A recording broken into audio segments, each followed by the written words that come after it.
Hello, y'all. Okay, so this is on federalism. I'm going to go over some of the key terms and concepts that you'll need to know. Okay, so first, federalism is a divided system of government. There's a national government and a state government, and there's some sort of either shared power between the two or divided power between the two. So the national level government could be responsible for immigration policy, and the state government could be responsible for providing schools to people. As an example, in a federal system, there can also be cooperation between the state and the national government or the federal government on any of those issues also, which we'll talk about. So, we have two types of federalism, roughly. What's called dual federalism or layer cake federalism. Dual federalism involves clear lines of authority between the state and federal government. Okay, so the state government is clearly responsible for education, prison, and social services. And the federal government is clearly responsible for defense, immigration, and making sure everybody uses the same money. And in a dual federal system, these two responsibilities do not overlap, or do not overlap by very much at all. There's clear lines between the two. So the federal government doesn't get involved in education, the state government doesn't get involved in ensuring everybody's using the same currency. Under cooperative federalism or marble cake federalism, which is the other type of federalism that we've had in the United States, there can be or is cooperation between the state and federal governments on issues. So, on an issue like immigration, the federal government may have some responsibility and the state may have some responsibility. On education, currently we have a kind of cooperative federalist model with more power increasingly going to the federal government since 2000. But the states provide a significant amount of the administration and oversight of schools, and federal government helps by providing money and curriculum. See my sarcasm over the American education system. But the education system is a good example of cooperative federalism. System of shared responsibility. Part of the idea with cooperative federalism is that each state can retain some autonomy, while the national government helps push all the states to achieving a unified goal. An example of that would be the interstate highway system. The states could decide whether or not to build the highways, but the federal government wanted there to be a national highway system or interstate highway system, so they provided lots of money, and the states couldn't turn down that money. So states couldn't, as in they didn't want to, because it's good to bring in money for your state because it creates jobs. So our philosophies within the American political system of how responsibility should be shared between the state and the federal government has changed since the founding of the nation. In the early years of the Republic, there was much more emphasis on state authority. You saw that with the Articles of Confederation, granted a lot of authority to the states.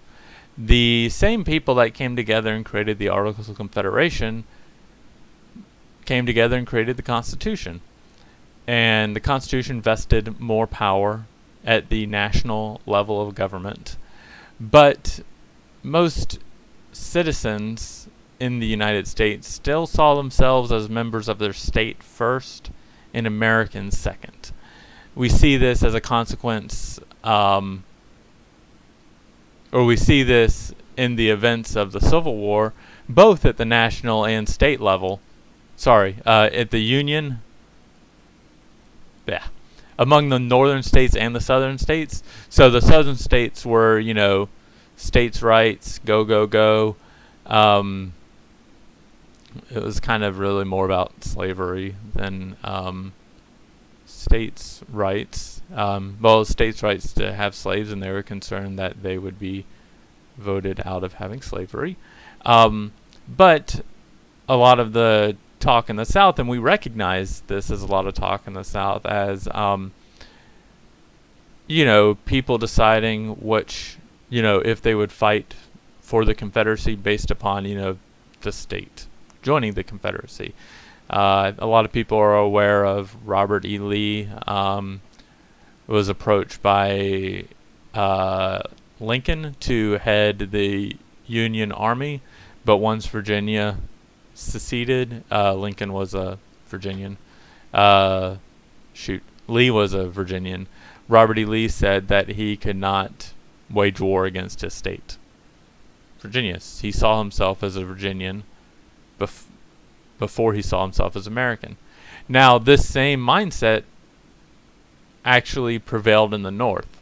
So, members of the Army, the Northern Army, would sign up as Mainians, members of Maine, citizens from the state of Maine, and fight with the Maine regiments, as in Maine the state, not this is a Maine thing. Or Massachusetts, citizens from Massachusetts would sign up to fight for the Massachusetts regiments. And each regiment in the Army was formed by members of the same state. And the thing that was interesting is that if a regiment from Massachusetts was, more or less destroyed during a battle, the surviving members from that regiment would not fight for a regiment from Ohio, for example, or from Pennsylvania. They would only fight with another Massachusetts regiment. Again, even in the North, we have this identification with the state before the national government, even though people like to think of the South as being all about, neighborhood and local state and things like that. That exists in the North also. It wasn't until the Progressive Era that we got this this idea of Americans, really took hold, this nationalistic idea that we all are Americans before we are members of our state. This is in the 1900s. Theodore Roosevelt was a big person that pushed this idea. He gave a lot of speeches talking about this, we're Americans, creating this sort of national identity. So, concept that's important to know is throughout American history, we more or less had a strong state government system and a dual layer federal system until about the Progressive Era, the 1900s, early 1900s, late 1800s.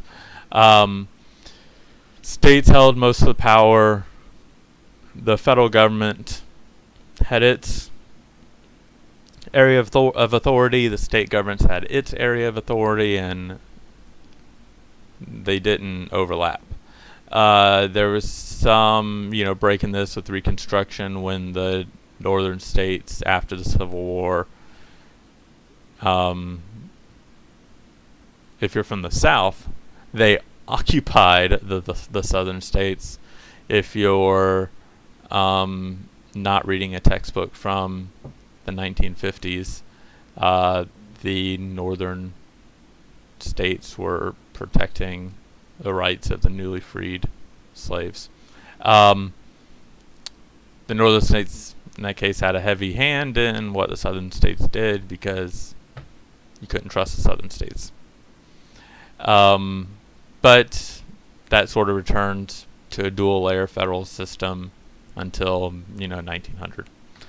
We started to get this cooperative federal system in the 1900s with the federal government taking more of an active role in the economy.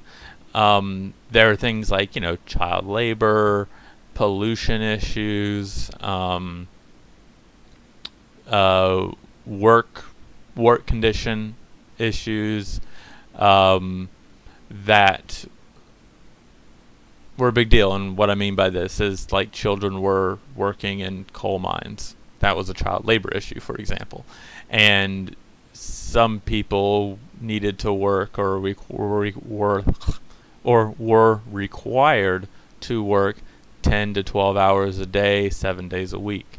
The federal government started to intervene to prevent some of these things and to push for higher wages for people so they didn't have to work that much.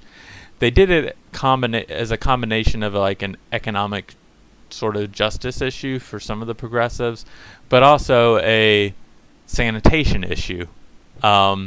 So around this time, the book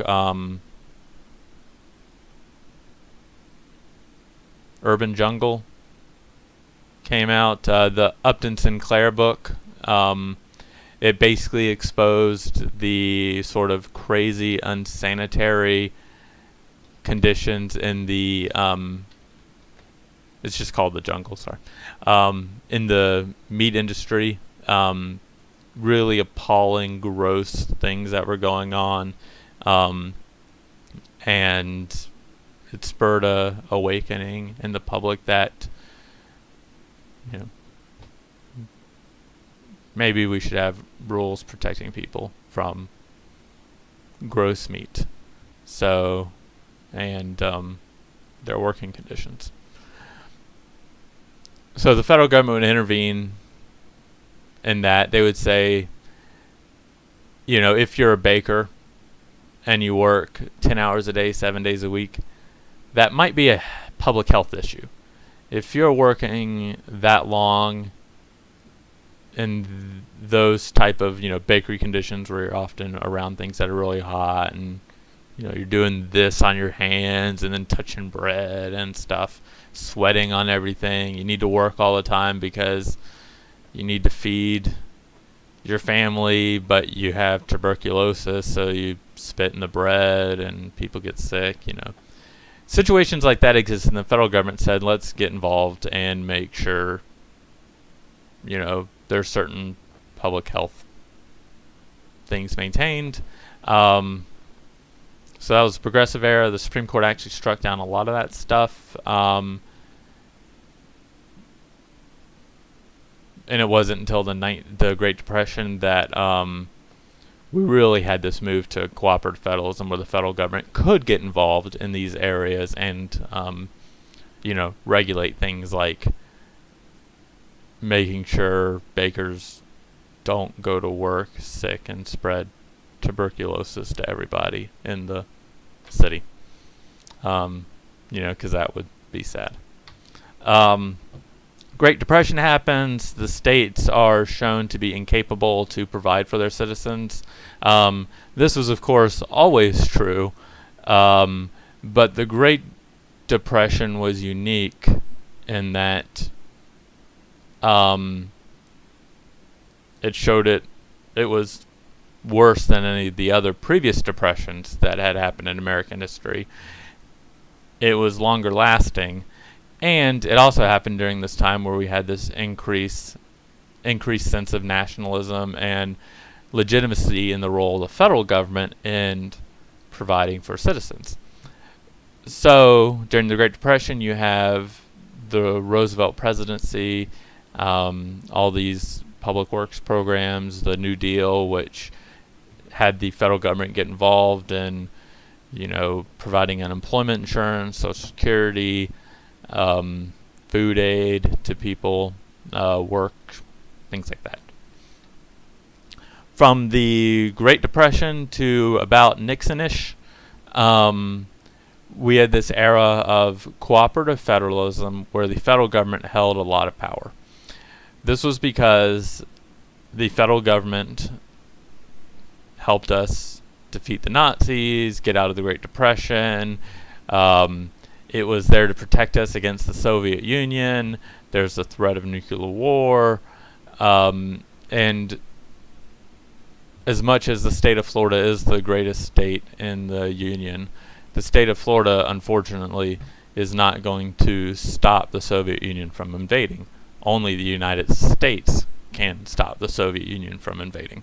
So, we have this, a lot of trust in the federal government, highest level in American history. We have a lot of support for federal government powers, and it all comes kind of crashing down with Vietnam and Nixon and his Watergate scandal. Vietnam, the federal government was drafting people into the army, and that caused a lot of people to mistrust the federal government, to be upset at the federal government power. Nixon was corrupt, kind of, more or less, and his shadiness was exposed for a lot of people to see, and that really weirded people out. And so that caused them to not trust the federal government politicians as much. So there was this push towards state government power. And while the federal government didn't give up its power or give up its funding to the states, because the states certainly couldn't step in and provide the funding the federal government did, the federal government sort of reined back on its direct control in the states. So now the federal government, instead of setting specific policies that they wanted to meet, they would say, let's do this. Like, let's try and do this education thing. But states, you figure out how you want to do it by yourself. We won't be involved. Talk about that in a second.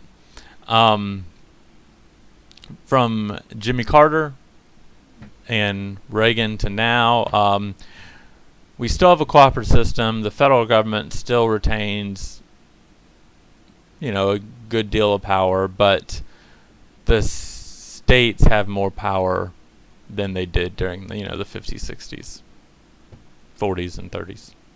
Yeah.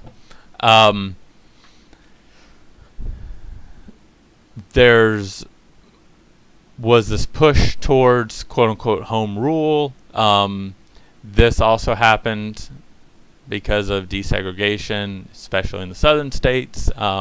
Southern states were, kind of okay with the federal government taking power, but they got more and more not okay with it as they feared the federal government enforcing desegregation.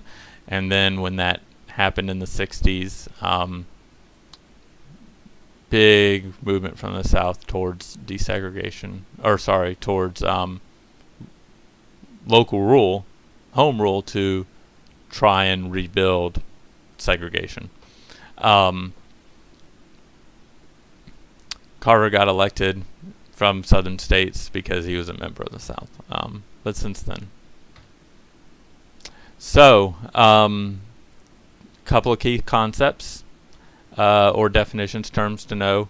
We have, as I went over in class, categorical grants and block grants. So, after the Great Depression, the federal government got more involved in setting national policy for the states, essentially, or setting state policy. The federal government would do so by issuing categorical grants. According to the Constitution, the federal government still could not just go into the states and order them around on certain areas. However, the federal government could say, listen, state, we're going to write you a check for a large amount of money, but you have to use this money for this specific program. We're going to write you a check for $1 billion, but you have to build 100 schools in areas where there are a disproportionate number of poor and minority people, for example. The state would say, give me the money, take it, and go build those schools, because taking money from the federal government is good for everybody. It provides jobs for the states, revenue, tax revenue from the jobs for the states, and then helps improve their social situation because you have 100 new schools, for example. Those are categorical grants given to states for specific purposes. Then we had this move to block grants. This was during Reagan. Started kind of a little bit with Nixon, but really sort of took off with Reagan. There was some reduction in federal government spending to the states, but the states had come to rely on federal government spending, so the federal government just couldn't rip sort of the rug out from under the states and stop sending them money. So the federal government decided, in this new era of conservatism and trying to remove power from the federal government and put it to the states, to issue block grants. Now, block grants were different from categorical grants in that they had less strings attached to them. The federal government would say, here's a large check for education. Use it to build schools. The states would say, thank you, and then build schools.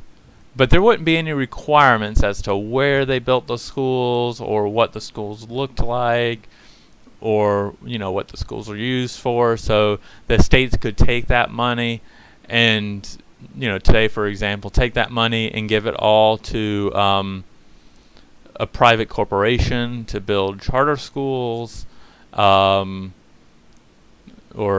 private schools, for-profit private schools, or the state could take that money and use it to build 100 schools in low-income minority areas, or they could use that money to build 50 state-of-the-art schools in rich suburban Raleigh-Cary area. Whichever floats their boat. So, you see, categorical grants, more strings attached. Block grants, less strings attached. So, federalism in the United States does a couple of things for us. One, well, first, there's these benefits. One, the federal system provides 50 experimental laboratories. So there are 50 states, and the 50 states can kind of do their own thing on a lot of issues.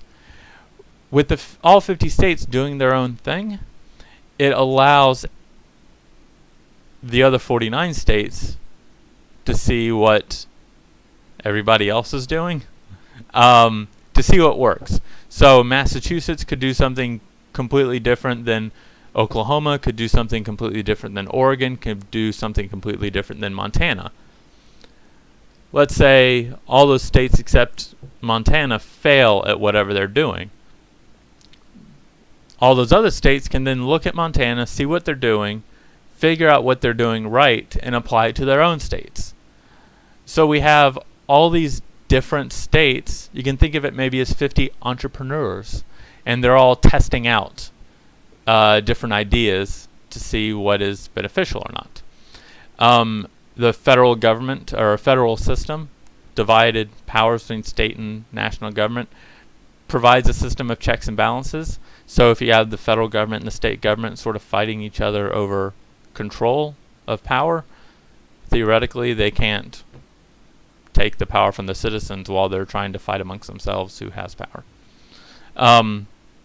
You can have a government that's close to the people, city and state governments that are maybe, are more responsive or closer to the people's. They have their ear closer to the people. So state representatives in North Carolina often are able to personally respond to your emails. You can visit them personally if you'd like to, because they have less people vying for their attention. I remember when I lived in Greensboro, I was represented by for a while by Pricey Harrison, and she would just be walking through my neighborhood, going door to door, saying, "Hey, I'm your representative. Have any questions?" That's kind of nice. You're not going to see many Congress people that are representing you doing that, right? Kay Hagan isn't going to walk through your neighborhood without a security team, and you won't be able to talk to her or ask her any questions. And if you do, she'll just provide you some sort of BS spin answer, right? But county government, city government, state legislatures, or legislative people, it can be a little more personal, interactive with you. While at the federal government, they don't exactly have their, ear to what the people are saying so much. They can push through unified national goals, like the interstate highway system. Through a federal system, the federal government can also decrease inequality between the states by taking money from rich states and sending it to poor states. Basically how it works. Inequality is diminished because New York gives a lot of money to the federal government, and the federal government turns around and gives that money to the worst state ever in the history of the universe, Mississippi. Because Mississippi can't clothe themselves. Say what? Okay, sorry. Drawbacks to federalism, there's lots of inefficiencies, as you can imagine. If two people are fighting each other a lot for power and control, they're probably not getting a lot done, and that's inefficient, right? Also, if policies have to go through two layers of bureaucracy, the federal government and the state government, that can be more inefficient than if it just goes through one layer of bureaucracy, right? There can be confusion in regulation, so Kentucky may have a rule and Arkansas may have a different rule on drilling for natural gas, or from bankruptcy laws, or what it takes to get a liquor license. And so if you're somebody and you're trying to set up a business in different states, you have to then fight through a whole bunch of different state rules instead of just one unified rule, as an example. Having a divided system of government can also exacerbate inequality. So we talked about a minute ago how state governments or the federal system can take money from rich states and give it to poor states, thus decreasing inequality. It can also increase inequality because, one, under a national system, you wouldn't have rich states and poor states. You would have just like one big unified area, and money could free flow from the rich part of the country to the poor part of the country without any restrictions on it. So you would decrease inequality, but having a federal system, you increase inequality. The other big area where you have an increase in inequality is the inequality in the criminal system. So because states, for the most part, except on a few issues, set crime and, what's a crime and what the punishment for that crime can be. Some states, you'll have very serious, or somebody, non-violent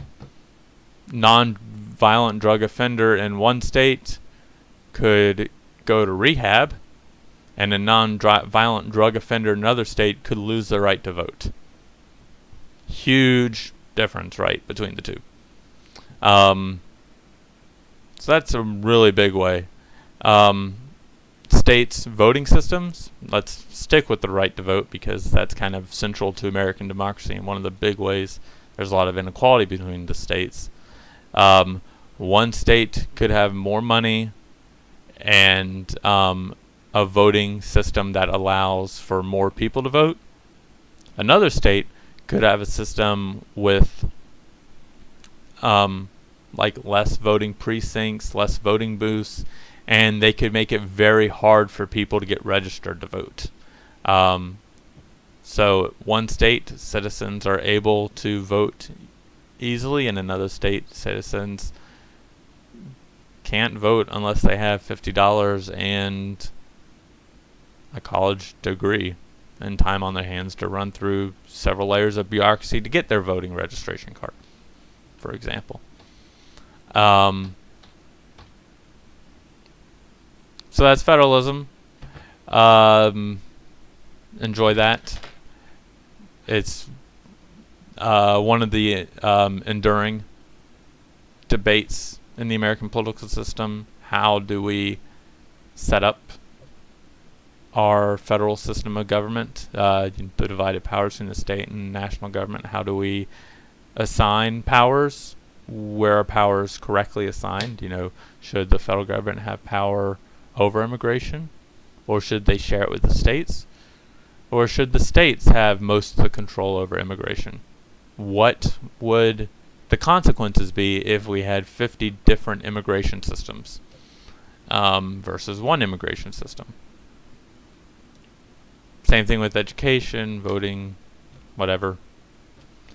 You can decide, but be sure to justify where you think power should be and why power should be there. Okay? Have a good time, and we'll do the President and Congress soon also.